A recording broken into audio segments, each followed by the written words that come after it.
Seja bem-vinda, seja bem-vindo ao Café Araribóia, um projeto voltado para se falar de história, turismo e atualidade. No episódio de hoje, vamos falar sobre o mês na história. Programa onde a gente vai apontar aqui alguns dos elementos mais marcantes que aconteceram no mês de abril de 2023. Ali na área das playlists, todos os nossos episódios já estão ali organizados, cada um na sua seção. Então, se você quiser acompanhar todos os episódios voltados a essa temática, é só seguir a gente por ali. No episódio de hoje, eu tenho dois pontos importantes que eu vou registrar aqui ligados a isso. Inclusive, eles são os temas de dois dos quadros Fala Comigo.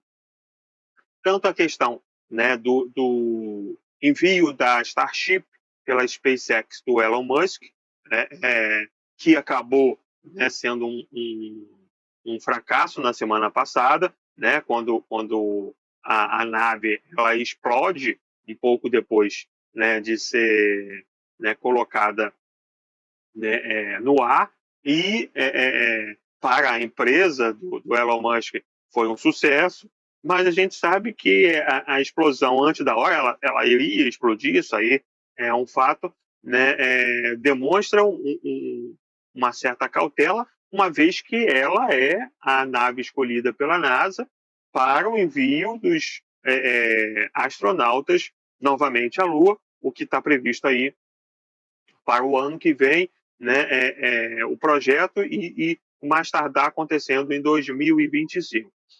Então, essa explosão ela é uma situação bem complicada nesse período que a gente enxerga uma nova Guerra Fria, se a gente pode, inclusive, usar esse termo para falar o que está acontecendo hoje, envolvendo ali os Estados Unidos, por um lado, e a China, ou, se a gente for mais à frente, envolvendo os Estados Unidos, União Europeia, e os BRICS do outro lado.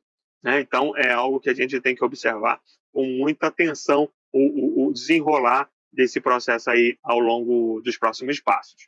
Ao mesmo tempo, podemos registrar também outro ponto marcante, que acontece agora nesse mês de abril, foi a China deixar de ser o país mais populoso do mundo, também tema do quadro Fala Comigo, para a Índia.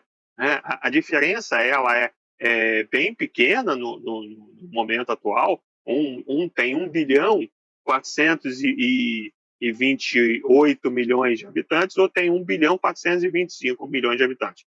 Mas o que é importante a gente frisar sobre isso é que a China, que deteve esse posto aí por décadas, a gente pode até dizer por séculos, é um país que está passando por um processo de envelhecimento populacional. A política do filho único e toda repressão e controle que teve ao longo de décadas para frear a taxa de natalidade, hoje traz uma consequência bem alarmante para o país.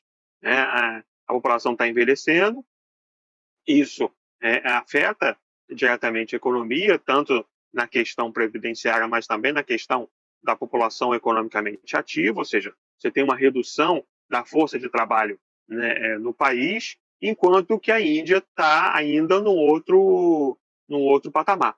A Índia, segundo as projeções, ela ainda deve crescer ao longo de 4 décadas, até que haja esse processo de enfriamento, embora também a sua taxa de natalidade tenha diminuído, porque a gente sabe hoje que é um fenômeno mundial. Todos os países, de uma forma ou de outra, também passam por esse processo de redução da taxa de natalidade.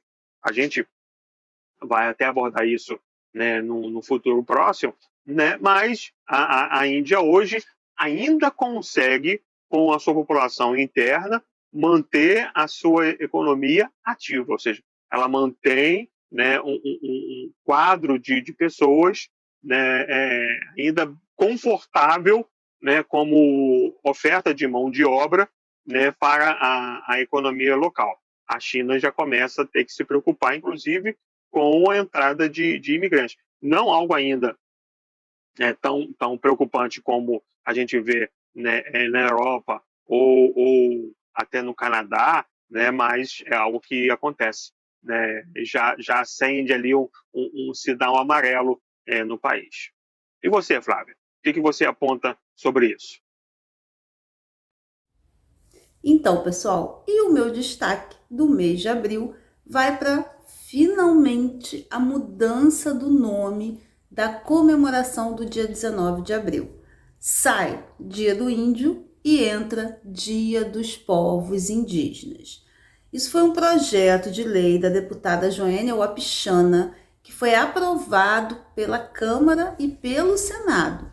É a Lei 14.402/22, que estabelece o dia 19 de abril como Dia dos Povos Indígenas. Sabemos que o termo índio vem carregado de conotação preconceituosa e parte de um erro histórico.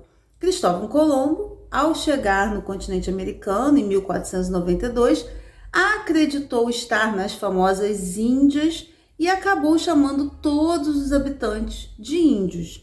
Essa lei é resultado da luta dos povos indígenas para fortalecer suas identidades, línguas e religiões. Sabemos que são povos com uma grande diversidade e, por isso, o termo índio não cabe mais.